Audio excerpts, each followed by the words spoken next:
using the parlays against one another, right, and being able to get a little bit of juice consig, I found to be a little interesting. Believe me, all the rhombuses and parallelograms are constantly trying to search and find out those things every day. It's one of the battles that you know, as you expand the menu, you encounter new battles. Game time decisions, only on Sports Grid. How fragile are these guys? It's amazing. They're supposed to be the greatest athletes in the world, and yet they can't walk and chew gum at the same time without getting hurt, for goodness sakes. That Trout injury really is a bummer, too, because people thought he was going to have a big year. And I look, I don't feel bad for the Angels. I don't like Mike Trout in Anaheim. I thought he should have left when his contract was up. In-game live, prime time, only on Sports Grid. It's smarter to be on Sports Grid. Your 24/7 sports wagering network. The early line. Magical and historic season in Lincoln, Nebraska continues. He is the best player in the NBA, but also in the biggest moments where the national media is watching. Newswire. Something that we have never seen happen before with one of the iconic coaches in the game. Pharrell, coast to coast. The team covers. It's automatic.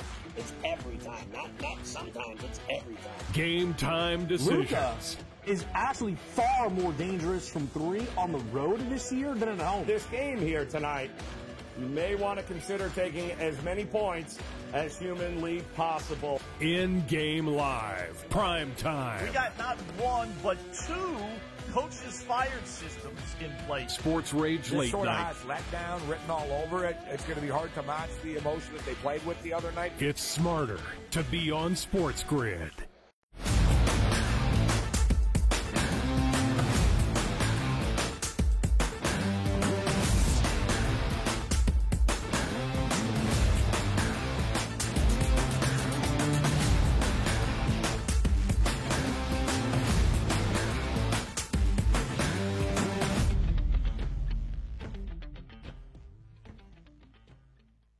Welcome to hour number 2, live right here on this Friday on the early line on Sports Grid and all across that Sports Grid network. He is Donnie Rightside. I am Ben Stevens. 2 more hours to go, setting you into your long holiday weekend. It is MD Dub, live right here on TEL. And before we get to the weekend, a huge Friday night in sports that includes game number 2 of the Western Conference Finals in the NBA playoffs, and game number 2 of the Eastern Conference Finals inside Madison Square Garden of the Stanley Cup postseason as well. And Donnie is excited because, Sunday, the 2024 French Open in Paris at Roland Garros begins. A full breakdown and preview of everything you need to know for this Grand Slam event on the clay in tennis with Pam Maldonado coming up next for not one DRS, but 2 segments.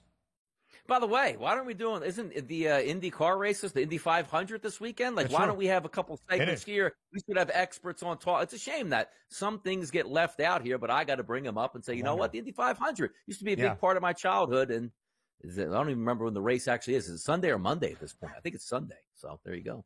I think it's Sunday. To my knowledge, it's Sunday. I don't really know, though. But if you have a Mario bet or a Andretti, pick AJ later Foyt. on, for sure, man. Yeah, absolutely. Yeah.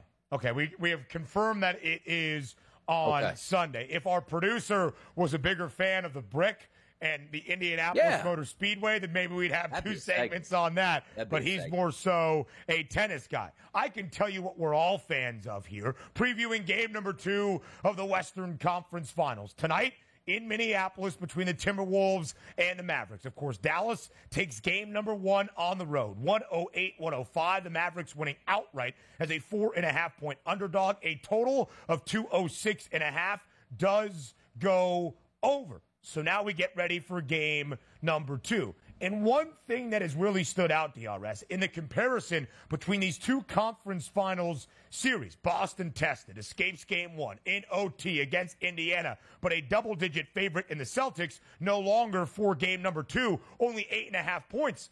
Minnesota lost game number 1, and yet the line in favor of the T-Wolves is stronger. Now at 5.5 in favor of Minnesota at home in the Twin Cities tonight. Yeah, we're taking a look at this game and equating it off of game number one. I'm going to use the same, theory. I saw unbelievable performances by the superstar players for the Dallas Mavericks. I didn't see the same thing from the Minnesota Timberwolves. And also that emotional drain of winning a game 7 on the road for against the Denver Nuggets, and then coming back home saying, all right, we just vanquished last year's NBA champions. What's next for us? Let's party and celebrate. We'll get to game number 1. I'm not saying they tanked game number 1 because they played very competitive all the way through. But game number 2, different playing field. FanDuel Sportsbook after game number 1 had a 4.5-point number. That's now up to 5.5, and I completely agree with that. Yeah. I'm looking for a big-time bounce-back performance, and maybe it's a bounce-back to the bounce-back performance for Anthony Edwards, who wasn't all that good or efficient in game number 7 against Denver, wasn't all that good or efficient in game number 1 here against Dallas. I'm expecting a big performance from the Ant-Man in this game also. So let's see what happens. But for me, I'm going to go 1-1 heading back to Dallas here. And DRS, that total up by a point as well from where it was in the opening game of the WCF. Now at 207 and a hook. An intriguing total in my estimation. 206.5 was the lowest over-under Dallas had seen so far in the postseason in its 6-game series against the Clippers and its 6-game series against the Oklahoma City Thunder. And they did go over, despite going under in 4 of 6 against OKC. Minnesota also under 4 times in its second-round series against the reigning champs, the Denver Nuggets. In all 4 unders, 4 wins for the Timberwolves, who have been one of, if not the best defensive teams in the NBA all year long. If you think Minnesota evens this series and you even like laying 5.5, what is your thought then correlated to that over-under?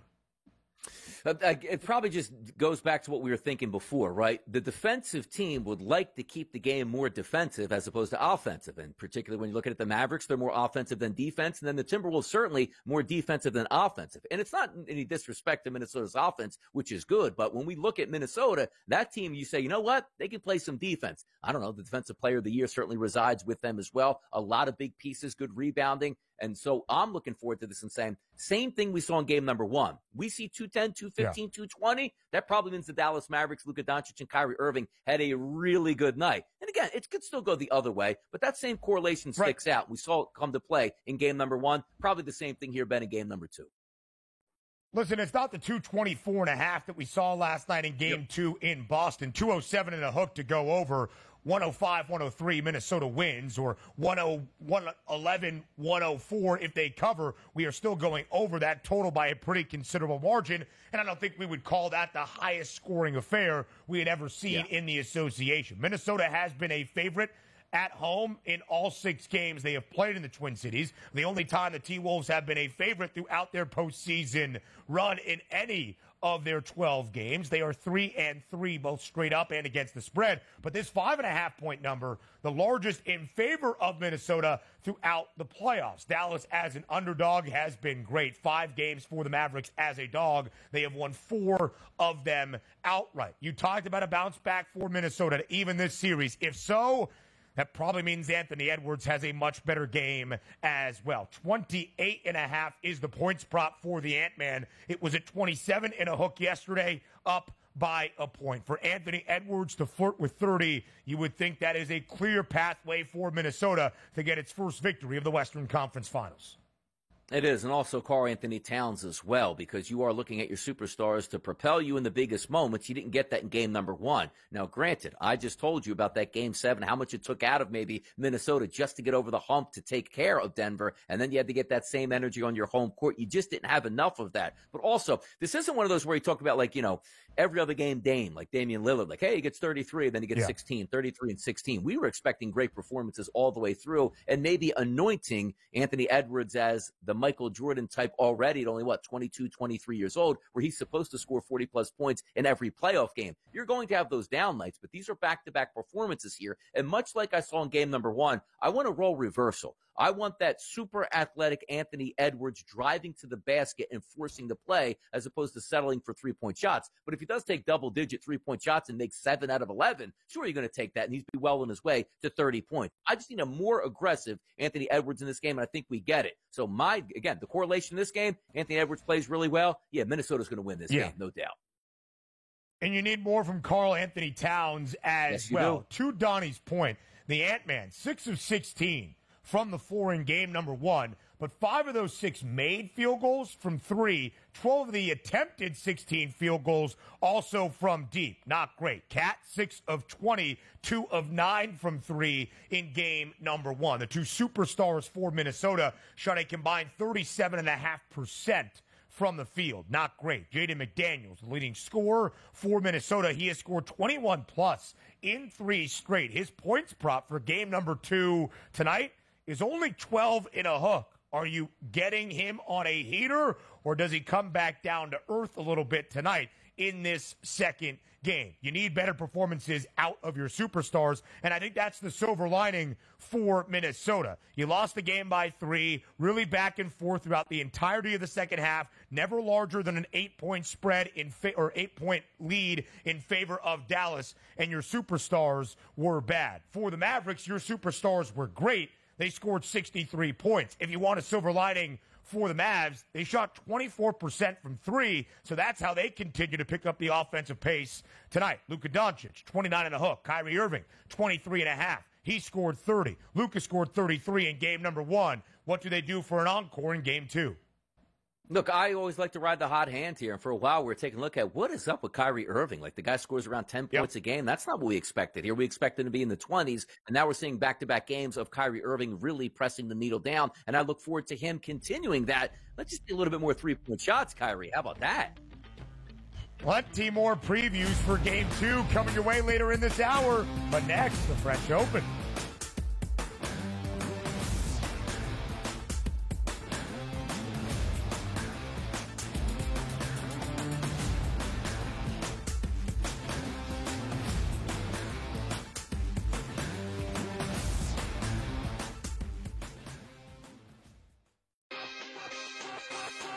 Using the parlays against one another, right, and being able to get a little bit of juice consig, I found to be a little interesting. Believe me, all the rhombuses and parallelograms are constantly trying to search and find out those things every day.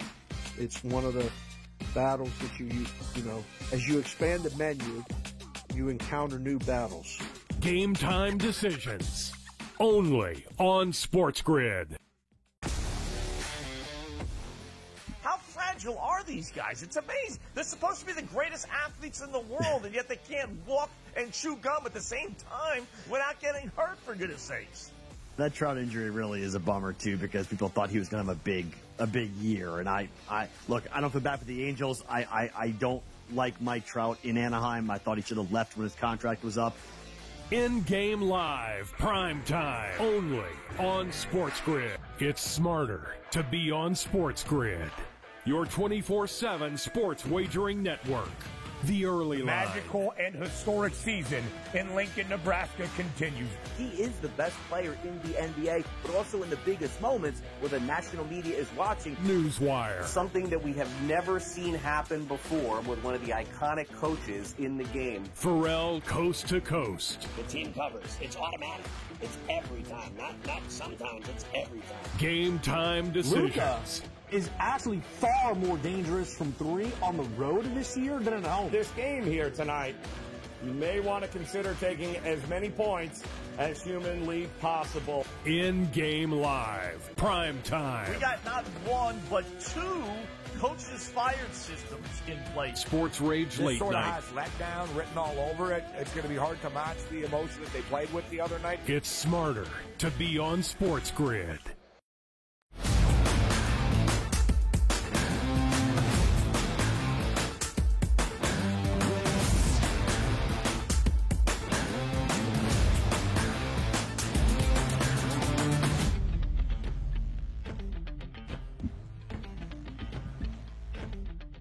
Starting on Sunday in Paris, on the clay at Roland Garros, it's the 2024 French Open. A full-blown breakdown and preview of everything you need to know for the second Grand Slam in this calendar year in the world of tennis over these next 2 straight segments, live right here on this Friday on the early line. But it's not really the insight from myself or Donnie Rightside. It's Pam Maldonado joining us live right here on this Friday to get you set for the 2024 French Open. And Pam, we say thank you so much for taking the time to join us here on this Friday. Hey, if anybody is willing to listen about tennis, I am willing to talk because I can go on for hours. It's one of my favorite tournaments of the year. Actually, that's not true. It's the Australian Open. But this year, it's one of my favorite tournaments just because of everything that's surrounding it. All the player injuries, players that are coming back, Rafa Nadal in his retirement year, Djokovic maybe kind of all up and down. So there's so many storylines, which makes this tournament great. So many storylines to follow in Paris, and Pam, you hit the nail on the head. One of the main narratives heading into the 2024 French Open, could this be the last for Rafa? Maybe his last tournament ever at a place that he has been otherworldly and dominant. 18 appearances in his career at Roland Garros. He has won the French Open 14 times, the most Grand Slam titles by a single player at any of the 4 Grand Slams. But it is the retirement tour. His game as of late has been a little bit shaky. What does success look like for Rafael Nadal at the 2024 French Open? I think that is left for interpretation. Everybody who I have not seen on social media, I haven't seen on other news sources, anybody giving Nadal a shot to even get through the first round of a tournament that he owns. Now, me, myself, I've been watching him since 2005. I think it's under my belief that he's not just showing up to win a couple of matches. If Rafa Nadal is playing the French Open, it's because he wants to win the whole damn thing. So in my perspective, he's going to lay it out on the table. Success for him. The deep run? Sure. He wants a 15th title. If we're taking a look at this tournament, Pam, and explain this sometimes because we look at these different surfaces they play on, hard court, clay, grass. Why has Rafael Nadal been so good on the clay court, and what gives him those advantages? Oh, it's purely because of the surface. It is a slow clay court, and because of the way his style of game is, a super heavy topspin, the heaviest topspin player on tour, it's just perfectly suited for his game. It's not only that topspin that he has, but it's complemented with a penetrating backhand.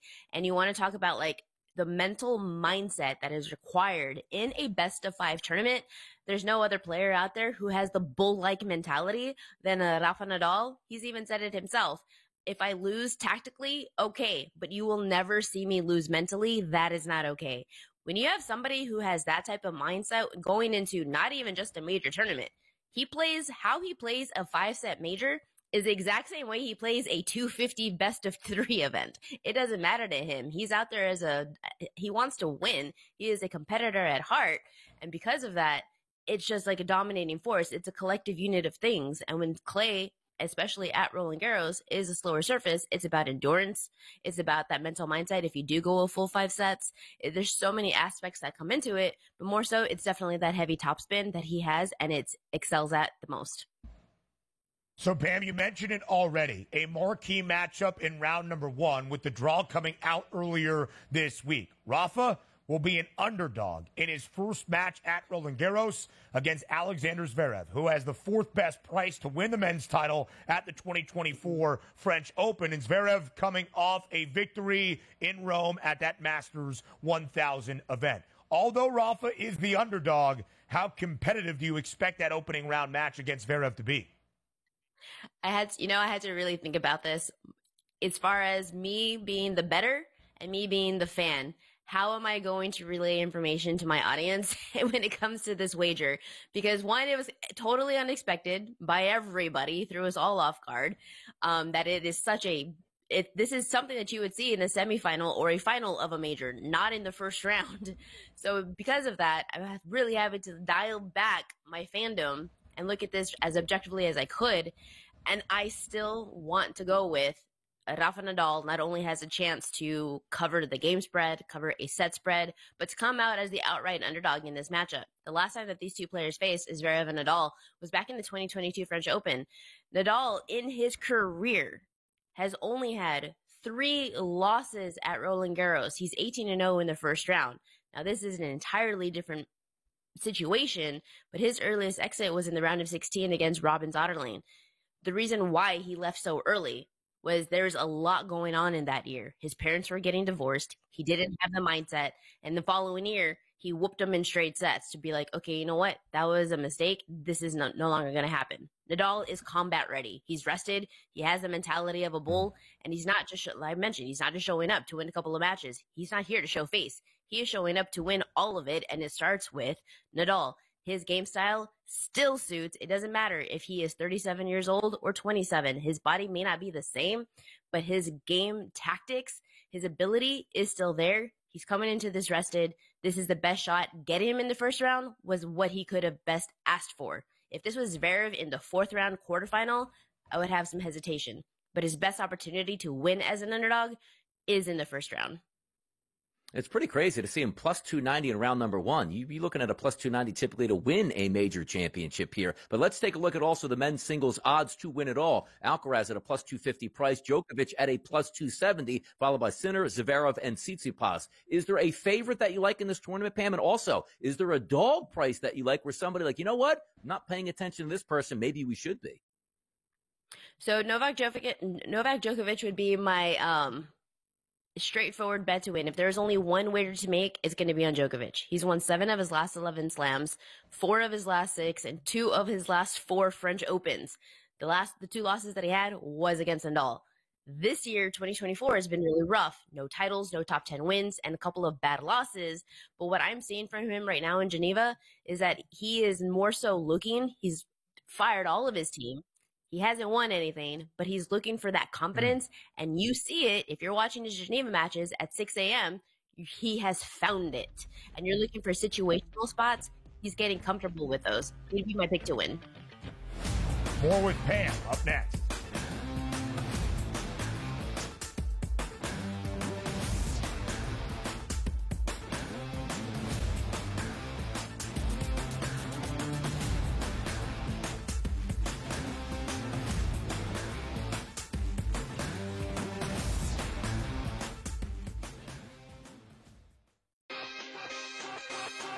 Using the parlays against one another, right, and being able to get a little bit of juice consig, I found to be a little interesting. Believe me, all the rhombuses and parallelograms are constantly trying to search and find out those things every day. It's one of the battles that you know, as you expand the menu, you encounter new battles. Game time decisions, only on Sports Grid. How fragile are these guys? It's amazing. They're supposed to be the greatest athletes in the world, and yet they can't walk and chew gum at the same time without getting hurt, for goodness sakes. That Trout injury really is a bummer, too, because people thought he was going to have a big year. And I look, I don't feel bad for the Angels. I don't like Mike Trout in Anaheim. I thought he should have left when his contract was up. In-game live, prime time, only on Sports Grid. It's smarter to be on Sports Grid. Your 24/7 sports wagering network. The early line. Magical and historic season in Lincoln, Nebraska continues. He is the best player in the NBA, but also in the biggest moments where the national media is watching. Newswire. Something that we have never seen happen before with one of the iconic coaches in the game. Pharrell, coast to coast. The team covers. It's automatic. It's every time. Not sometimes. It's every time. Game time decisions. Luka is actually far more dangerous from 3 on the road this year than at home. This game here tonight, you may want to consider taking as many points as humanly possible. In-game live, prime time. We got not 1, but 2 coaches fired systems in place. Sports Rage this late sort night. of has letdown written all over it. It's going to be hard to match the emotion that they played with the other night. It's smarter to be on Sports Grid.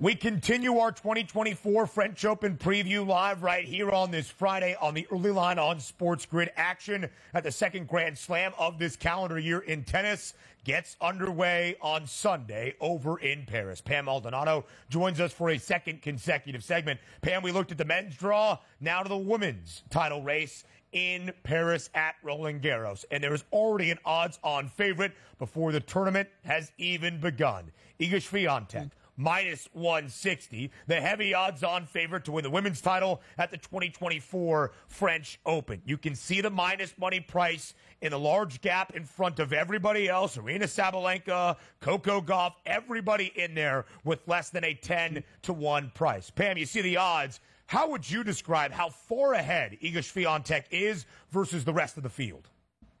It is Swiatek and the rest of the field. Now, you can talk about Aryna Sabalenka catching up to her and Rybakina catching up to her. Sure, maybe on hard court surfaces, but this is the French Open, and slow clay is Swiatek's wheelhouse. Exactly as I was mentioning with Nadal, a heavy topspin forehand complemented with a flat, disastrous, like for your opponent, backhand. It is just so penetrating and so difficult to defend. That's just Swiatek on offense. You're talking about these weapons because of the slow surface, because of the temperatures and the environment that is of Roland Garros. It even makes her weapons that much more potent. It is her against the rest of the field, and that's it. That's all. Swiatek, as low as minus 130. You can find that number, shop around, and as high as 165. That's up to you if you want to take that risk. But yeah, I wouldn't blame anybody for wanting to take that high price as such a heavy favorite in a major tournament. If we take a look at Swiatek being that heavy of a favorite, that means there's some really good price points here, Pam, behind the scenes that you might be able to find. If there was one person that can take it the distance here, maybe upset her, who would that be in this tournament? If it would not come until the final, potentially facing Aryna Sabalenka, who she's already faced a couple of times this season. But the one time that she did even overpower her, looked competitive, was in Madrid. But Madrid is not the same surface than that of Roland Garros. Madrid has the altitude, first off, to think about, and then also it is clay court, but it is a faster clay court. So it really heavily favors those with a lot of power, a lot of force, and big heavy serves like Sabalenka. But as mentioned, this is Roland Garros. This is different. This is a very slow clay.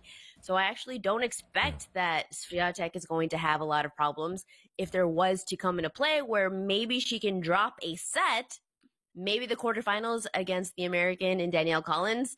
But I think she has a semifinal potential matchup against Coco Gauff and a potential final matchup against Sabalenka. There's a really good chance here that Swiatek could go on to win this tournament and do so without dropping a set, which you can find at least 4-1 odds. Wow. Not a bad price, honestly, for somebody that is already the odds-on favorite entering the tournament before we get underway in Paris. It was Swiatek versus Sabalenka in both of the previous Masters events on clay in Rome and Madrid as well. Swiatek getting the better of Aryna Sabalenka in both of those finals. You mentioned Coco Gauff. She has the best price of any American, man or woman, to win over in Paris at the 2024 French Open. Pam, what do you think the outlook is for the Americans, either in the men's or women's draw? I think when you're looking at the WTA side, Danielle Collins is the one that catches my interest more so than Coco Gauff. She's highly aggressive, fearless playing style. She's been described as a ferocious player, and you can see that. Just the simple eye test tells you that, hey, she has nothing to lose attitude. And it's because of that attitude, she is in her retirement year at 30 years old, that she kind of has just like this free-flowing aura around her of like, you know what, I'm here to have fun. And if I win, great. And guess what? She is winning. She's won 19 of her last 21 matches, with her 2 losses being against Sabalenka. So she has a really good opportunity here to run deep into the quarterfinal, of which that should be where it comes to an end when she faces Swiatek. But power doesn't beat Swiatek on clay, which is why I think is where it ends. Inconsistent power is going to have a lot of unforced errors. And could she win a set? I think that's what I would be looking at for Collins to potentially win a set against Swiatek. But to win the match, I don't see that happening. But at least Collins has my interest. Now on the men's side, it's got to be with Taylor Fritz. He is the one player that's been on the American side that he did well in Munich. He made the final, Madrid semifinal, the Rome quarterfinal. He's had a really good clay season, which is why he's been dubbed the nickname Clay Lore for it. He's had back-to-back major quarterfinals, but he's never passed the third round at Roland Garros. Man, we appreciate it, but we got to get the break. Thank you so much.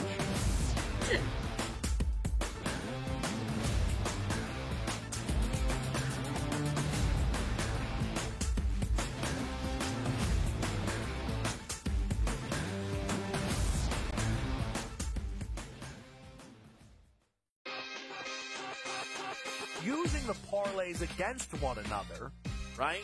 And being able to get a little bit of juice consig, I found to be a little interesting. Believe me, all the rhombuses and parallelograms are constantly trying to search and find out those things every day. It's one of the battles that you know, as you expand the menu, you encounter new battles. Game time decisions. Only on Sports Grid.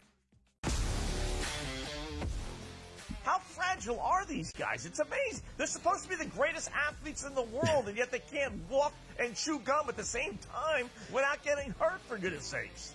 That Trout injury really is a bummer, too, because people thought he was going to have a big year. And I don't feel bad for the Angels. I don't like Mike Trout in Anaheim. I thought he should have left when his contract was up. In-game live, prime time, only on Sports Grid. It's smarter to be on Sports Grid. Your 24/7 sports wagering network. The early line. Magical and historic season in Lincoln, Nebraska continues. He is the best player in the NBA, but also in the biggest moments where the national media is watching. Newswire. Something that we have never seen happen before with one of the iconic coaches in the game. Pharrell, coast to coast. The team covers. It's automatic. It's every time. Not sometimes. It's every time. Game time decisions. Luka is actually far more dangerous from three on the road this year than at home. This game here tonight, you may want to consider taking as many points as humanly possible. In-game live, prime time. We got not one, but two coaches fired systems in place. Sports Rage this late sort night. of has letdown written all over it. It's going to be hard to match the emotion that they played with the other night. It's smarter to be on Sports Grid.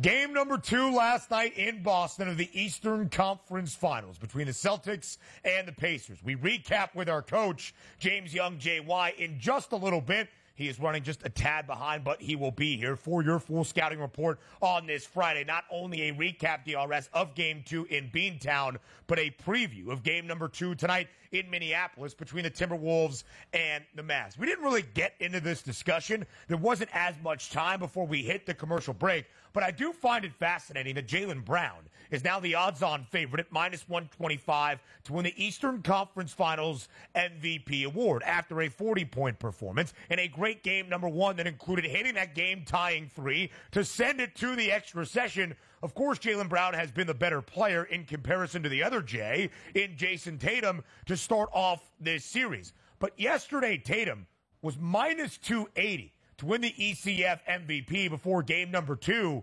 What happens if Tatum and Brown are pretty equal the rest of the way? And if the odds track, we only have 2 more games, as Boston is now favored to pull off the sweep in 4. If Tatum and Brown are pretty equal in both games 3 and 4 in Indianapolis, who wins the award? Who closes as the favorite? Usually it's Jason Tatum. Usually it's the overall true superstar on the team, which, again, Jaylen Brown is really good, and you see his paycheck. That proves it here. But to me, I would give the nod to Tatum. But also, if we hear anything behind the scenes and we want to believe what is true and these two guys can't play with each other, you know what's going to happen in the next coming game. Jason Tatum's going to shoot 37 times. Hopefully, Brown doesn't even see the basketball because he would want to get that hardware before even entering into the NBA Finals. We'll see how it comes up because you still had 20 shot attempts here from from Tatum. Only 9 of 13 started out really slow, 1 of 7 from three-point range. But it was apparent the minute that this game got underway, Jaylen Brown was going to be on it here. And he ended up shooting 27 times, but was efficient from 14 of 27 from the field, was efficient shooting 40% from the three-point line, and also chipped in 8 of 11 free throws for those 40 points. You know me, Ben. I always like to bet the hot hand. The hot hand is Brown, but I just have a feeling like Tatum's like, all right, you had your shot here. Now we're on the road. Let me get my shot in this environment. But I would give the nod to Jason Tatum when it's all said and done if the numbers appear somewhat similar. And I would agree, DRS, that, again, this is a narrative award. Of course, it will be based on statistical output and performances that we see. And Jaylen Brown has the heroic effort in Game 1, hitting that game-tying triple from the corner, despite Jason Tatum being the game's leading scorer with 36, 10 in overtime, and then a 40-point performance, marvelous, in Game number 2.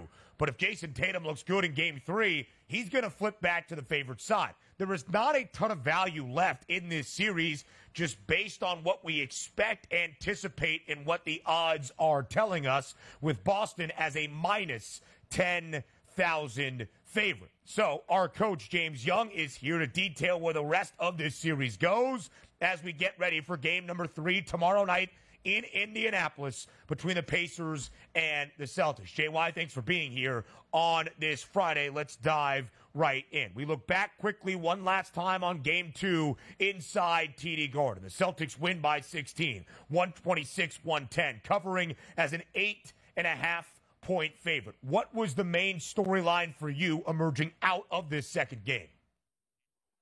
They can't check JB. They can't check him. And you can look at it, Ben, as they may have blew their chance in Game 1. And that was my concern, is you knew that Boston was going to play better in Game number 2. So to me, you look at the fact of Jaylen Brown, 14 of 27, the shot volume from 3. I mean, Jason Tatum, pedestrian effort, 1 of 7 from 3, but they just hit you in waves. And if it's not one guy, it's the next guy. So when it's not Brown, it's Tatum. When it's not Tatum, it's White. When it's not White, it's Holiday. Peyton Pritchard, once again, over 1.5 made threes off the bench, hits his mark. They just got too many guys offensively that it's almost like pick your poison. One of them's going to pick you off. The question is can Indiana get enough stops? The problem is their pace doesn't allow them to do so. They're in trouble, Ben, especially with Halliburton getting hurt last night. Yeah, it doesn't look good. And specifically when you take a look at game number 1, Coach, we always talk about like moral victories. Like, hey, regular season, not a good basketball team playing against a good one. Oh, we almost won that game. You don't get that in the Eastern Conference Finals. The Pacers should have been up 1-0 heading into game number 2, and they weren't. So it wasn't a surprise to me that they got beat by margin and weren't able to cover that 8.5-point spread. But if we are looking forward to the rest of this series, games 3 and 4 are in Indiana. Teams technically play better on their home court than not, but also taking a look at game number 1, which the Pacers know they should have won that game. Game number 2, you lose. You not only lose the game, but you lose possibly your best player in Tyrese Halliburton for maybe the remaining parts of the series. What if you're the coach here? Do you tell the Pacers heading into game number 3 how you can salvage this series and maybe get back into it, Coach? Well, number 1, you got to pray that Pascal Siakam did what he did last night. I know he didn't hit his assist mark, but he was absolutely tremendous. And what I liked about Pascal last night is he was taking it to the basket. He was posting up. They did things not conventionally they would do with Siakam. They were finding the mismatch and attacking him where they see fit. The problem now is who steps up. I'm looking squarely at Miles Turner. They cannot have this guy step into this spot and give you 8 points and 4 rebounds. Like, this has got to be a guy, especially with Halliburton. Now, guys, he's got to be, honestly, like 17, 18, and 10. Like, he's got to win. He can't even win the battle versus Al Horford. Like, that can't be even, guys. That's got to be like, take it to another level, and then you hope that your bench play, which has been good. Obi Toppin, been good. McConnell, been good. Shepard, been good. To me, it's really about the play of Miles Turner, but you got to get someone defensively that could do something to slow down Jaylen Brown. The problem is when you slow down Jaylen Brown, who's going off on the Celtics next? And JY, as you have described throughout the regular season with the Pacers, they live up to their name, and we've seen that in the playoffs. They just play at such a fast tempo that defense is not their main focus. We have seen both of the two games in the Eastern Conference Finals sail over their numbers in overtime in Game 1, but even in regulation. Last night, well over 224 and a hook. Some of the main adjustments, if Tyrese Halliburton does not play in Game 3 tomorrow, will be T.J. McConnell into the starting lineup, we would presume, for Indiana. And Miles Turner was much better in Game 1 than Game 2. 23 points in that opening game, making 3 threes. Now we go to the Boston side of things. JY, the odds, as you saw, expects this series now to be done in only 4 games, a Celtics sweep at -140. There's not a ton of time to figure out who's going to win the Eastern Conference Finals MVP award. Yesterday, I asked you, what's the best bet in this market? With Jason Tatum nearly a $3 odds-on favorite. You said Tatum, can't bet him at this price. Now Jaylen Brown, -125 as the odds-on favorite to win the ECF MVP. What's the best bet now? Now you go to Tatum. Now you go to Tatum. Because you figure if you are Rick Carlisle, you got to load up on Brown now, right? So Tatum is the guy that needs to get loose. A Jason Tatum that at times can literally take a team and put them on his back. A Jason Tatum that, traditionally has big games in the playoffs. So if you start looking at, what he's done, he did get, obviously 12 of 26 from the floor. He just haven't shot it from 3. Here's the thing, guys. The 3-point shot is where Tatum is off right now. He's 3 for 15 in this series. If he can get himself in that 40% range, that's another couple of baskets, guys. That's 6 points. I think now is when you jump on Tatum. He's plus money. He should get rolling the next 2 games. It might be your best bet available in this series, given where the rest of the odds are. The Celtics are a -10,000 favorite to win this series outright, expected to sweep because of the injury uncertainty around Tyrese Halliburton and that left hamstring. From Game 2 in Boston of the Eastern Conference Finals to Game 2 in Minneapolis of the Western Conference Finals. Next.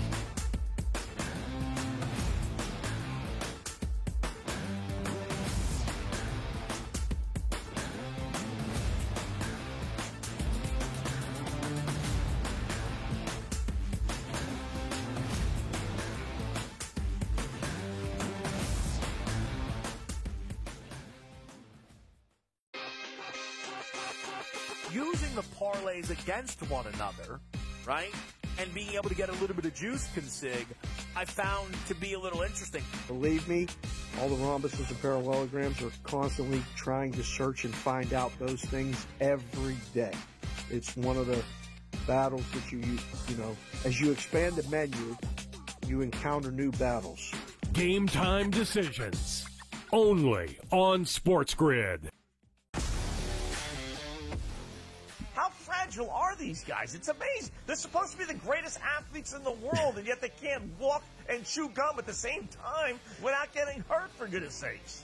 That Trout injury really is a bummer, too, because people thought he was going to have a big year. And I don't feel bad for the Angels. I don't like Mike Trout in Anaheim. I thought he should have left when his contract was up. In-game live, prime time, only on Sports Grid. It's smarter to be on Sports Grid. Your 24/7 sports wagering network. The early line. Magical and historic season in Lincoln, Nebraska continues. He is the best player in the NBA, but also in the biggest moments where the national media is watching. Newswire. Something that we have never seen happen before with one of the iconic coaches in the game. Pharrell coast to coast. The team covers. It's automatic.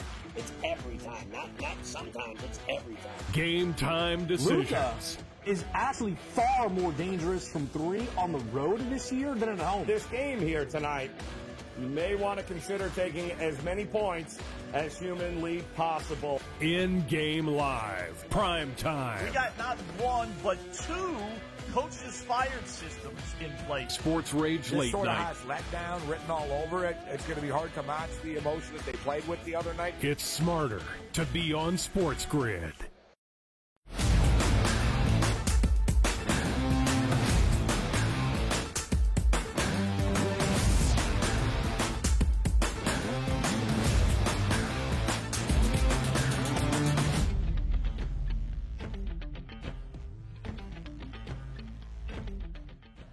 Game number 2 tonight in the Twin Cities. I hope those mics were hot between the Minnesota Timberwolves and the Dallas. They were or were not hot? How hot? Scale 1 to 10. Not hot. It's summer, Friezo. Open up the mics. Yes, anyway, as as we get you set for game number 2 tonight in the Twin Cities, it's the Timberwolves and the Mavericks in the Western Conference Finals. Dallas taking game number 1 on the road, 108-105, winning outright as a 4.5-point underdog. But let's start with the actual number here then, JY. Dallas wins as a 4.5-point underdog. And yet the number for game number 2 is even stronger in favor of the T-Wolves. Minnesota, a 5.5-point favorite currently for this second game of the WCF. JY, how do you evaluate the market movement entering game number 2? Very simple. This is a must-win situation for a Minnesota Timberwolves team. They can't go to Dallas down 0-2. So I'm not shocked that the number has moved the way it is, because if you look at it, folks, you get a poor effort out of Anthony Edwards. You get not a great effort out of Karl-Anthony Towns, right? There was already talk, I think, after the game about the fact of them not playing with enough pace. I think people need to realize this. Minnesota is a very good, actually, I would say a great defensive team. But a guy like Anthony Edwards needs space, meaning in the secondary break, meaning not a primary break, 2-on-1, 3-on-1, but a 2-on-2, 3-on-3 situation in the front court where a defense can't get loaded up and he can shoot the 3 or hezzy and get to the hoop. So I think what you're going to see tonight out of Minnesota, Ben, is I think they want to be more opportunistic in transition. Try to get the ball up and down the floor a little bit more so you can get the ball in space and not let the defense match up. And let's be honest, folks, it's got to be a great series here. But the 2 stars, the superstars, have to show up for Minnesota tonight. And the big question is with this pick and roll game and the exposing of Rudy Gobert defensively, what does Coach Finch do? He's got to go to Naz Reid. I would be looking at Naz Reid's points prop, points plus rebounds prop. And then what happens? He's got to get more minutes. Does it mean less minutes for Cat? I don't think so. The guy's minutes that may go down tonight is Rudy Gobert's. Take a look at the last 2 games here and the focus here on Anthony Edwards. Supreme talent in the NBA, only 22 years old. He's had some unbelievable playoff performances already. But the previous 2 games, Coach, inefficiency comes to mind. 44 minutes, 6 of 24 from the field. That was in game number 7 versus the Nuggets. Game number 1 versus the Mavericks. 41 minutes, 6 of 16 from the floor. If we're looking at the FanDuel Sportsbook to say, how is he going to do tonight? Well, if you take a look at his points, 27.5 is his prop. For me, the minute game 1 got over, I looked at myself and said, I need the stars of the Timberwolves to play better in game number 2, and I think they will. I really love Ant going over 27.5 points. If we're taking a look at Minnesota, the 2 guys at the top end, right? We always look at Edwards and then Karl-Anthony Towns. What do you expect out of both of these guys tonight in regards to 27.5 and 20.5 for you, respectively, to their points props? If you start looking at the last 15 games of Anthony Edwards, he's under this number in 10 out of the last 15. If you look at head-to-head matchups, it's 6 out of the last 8. He's under this number. Guys, it don't matter. Throw the numbers out the window. If you are Ant Edwards, you got to be, ready for this, uber aggressive, really aggressive early in the game. Guys, I wonder, and I'm just thinking this out loud as I'm talking to you, maybe the play is Ant Edwards' first quarter points. Kind of what you saw Kyrie do early. I think he's got to establish himself early. If I'm Coach Finch, I'm trying to play, like I said, in transition. I would look at first quarter points for a guy like Anthony Edwards. Right now, his prop is at 7.5. It's at plus money. Very simply put, he's got to come out aggressive and look for his shot early and often. And if anything, try to get to the line by driving, forcing referees to call fouls, put him to the line. Maybe someone like Jones Jr. goes to the bench. And Edwards over his points prop, if you want to cash out early, over 7.5 in the first quarter plus money on FanDuel right now. To JY's point, Anthony Edwards, 33-plus in 3 of the 4 games in the first-round series sweep over Phoenix. In the 8 games since, though, for Minnesota, only over 27.5 twice. When he went over, he scored at least 40, so it was a phenomenal performance that we remember, but has not often been over 27.5. A small caveat to those 6 unders of his points prop tonight. He has scored 27 2 other times. Of course, JY, both Luka Doncic and Kyrie Irving, sensational in game 1. Kyrie, his first time getting to 30 points in this postseason. Luka Doncic, a game-high 33. What does the dynamic duo for Dallas do for an encore? I'm looking at Kyrie, and it's funny, the hot mic thing that we were talking about, it was really about Kyrie going to Boston in the finals. So Kyrie is starting to percolate a little bit. So I think Kyrie's going to be the guy, and I think what I've seen out of Luka is a willingness, especially last game, to let Kyrie be Batman and let them trade who does it. And I think what's really amazing, and this is how Dallas did this a couple of years ago with Brunson and Luka. One on the first side of the floor, one on the second side of the floor. Let one cook, other one waits, and then they flip-flop roles. I like Kyrie to go over his points prop again. I think they're going to have a hard time checking it. And another guy, I think is going to be looking at is I think you have to look at Derek Lively the second. I got it wrong game 1. Openly admit it. I think Lively's the play. I think you keep the line the same if you're Jason Kidd, but you get an uptick in minutes and Lively because it seems like when he comes into the game, the energy kind of flips with this Dallas team. Lively would be someone I'll be live on tonight.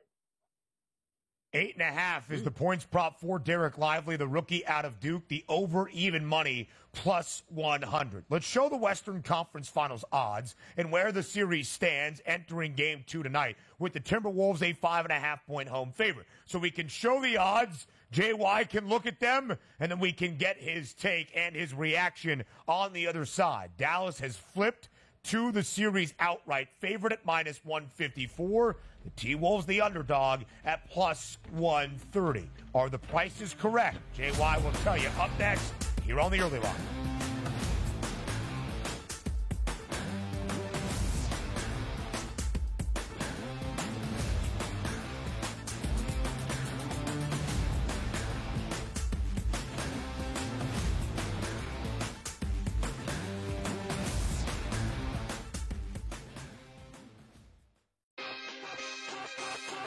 Using the parlays against one another, right, and being able to get a little bit of juice consig, I found to be a little interesting. Believe me, all the rhombuses and parallelograms are constantly trying to search and find out those things every day.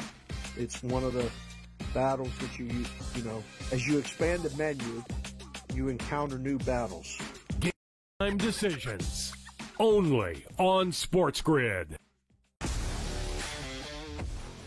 How fragile are these guys? It's amazing. They're supposed to be the greatest athletes in the world, and yet they can't walk and chew gum at the same time without getting hurt, for goodness sakes. That Trout injury really is a bummer, too, because people thought he was going to have a big year. And I don't feel bad for the Angels. I don't like Mike Trout in Anaheim. I thought he should have left when his contract was up. In-game live, prime time, only on Sports Grid. It's smarter to be on Sports Grid. Your 24/7 sports wagering network.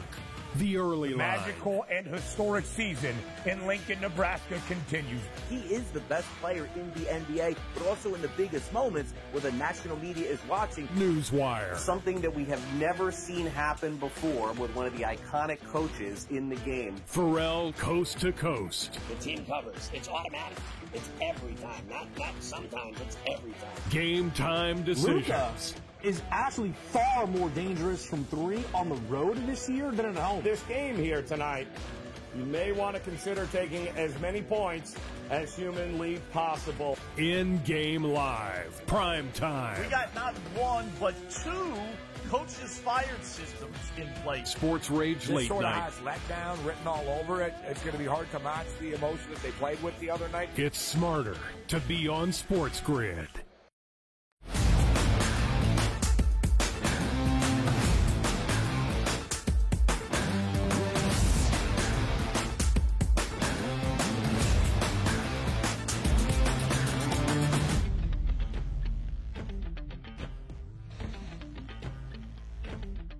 All right, so right before the commercial break, we showed you the Western Conference Series odds as things stack up still in the WCF. Dallas, after taking game one on the road as an underdog and an underdog in the series outright price before the opening game, has now flipped to the favored side to win the Western Conference crown. Minus 154. The Timberwolves, despite being a 5.5-point home favorite for game number 2, now a series underdog. JY, as you couple it with how long this series is expected to go, 6 games in the total games market, now the shortest number at plus 165. What did game number 1 and Dallas winning on the road do to change your outlook for the WCF?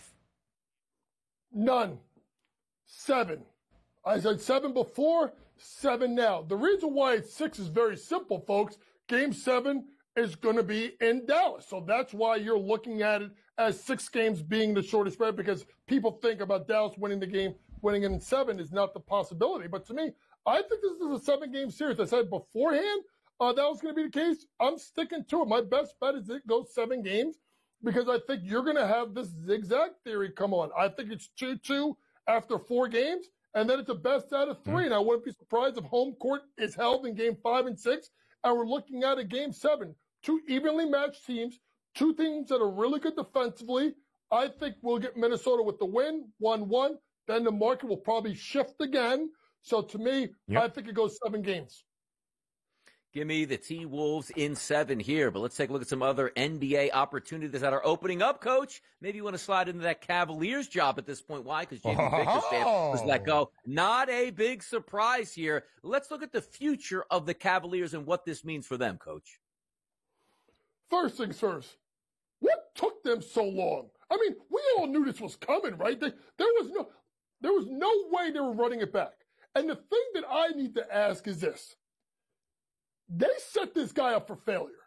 Like, they tanked that game to get the 4 seed, to play Orlando, to get rolled by Boston, to get rid of the coach. Like, I don't understand their whole logic of how they went about that last game in the regular season. But to me, when Jared Allen did not come back from the rib injury, once they lost Spider, once they lost, LeVert for game 5, it seemed to me like the writing was on the wall for J.B. Bickerstaff.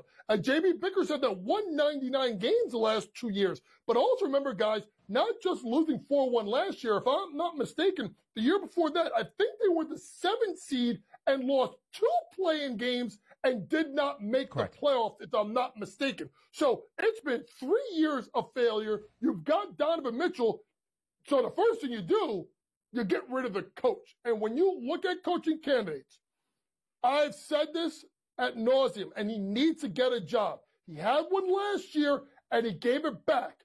It's Kenny Atkinson. He's got a track record of player development. He has a track record with guards. He's also got a track record with Jared Allen. He also has a track record with Karis LeVert. So to me, when you look at guys that needs another chance, maybe you think you get the Mike Brown effect, meaning a coach has lost his job, goes to Steve Kerr's staff, learns that split screen action, and then as a coach again is better tactically, offensively.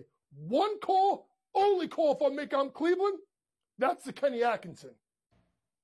And from our guy, Shams Charania at FanDuel TV, Kenny Atkinson floated as one of those first replacements for J.B. Bickerstaff, who in his tenure in Cleveland had some relative success in terms of regular season wins, but unfulfilled potential in the postseason. The Cavs entered this season plus 750 to win the East, well behind both the Celtics and the Bucks, but with the third best number to win an Eastern Conference championship before this year got underway. So quickly here, JY, in the final minute of this segment, regardless of who that next head coach is, with this head coaching change in the land, what does it do for the future of Donovan Mitchell, the Cavalier?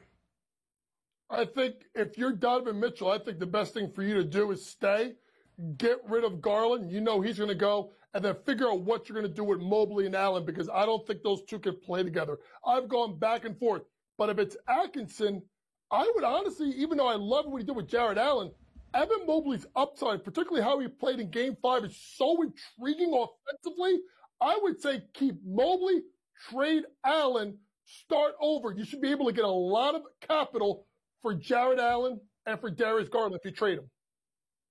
You know what we got to do, DRS? We got to start hitting Kenny Atkinson's line to fill out his coaching staff and make sure that JY at least has the resume floated. I want in. That's got to That's got to be what we do. We'll do that over the long holiday weekend. JY, thank you. Enjoy MD Dub.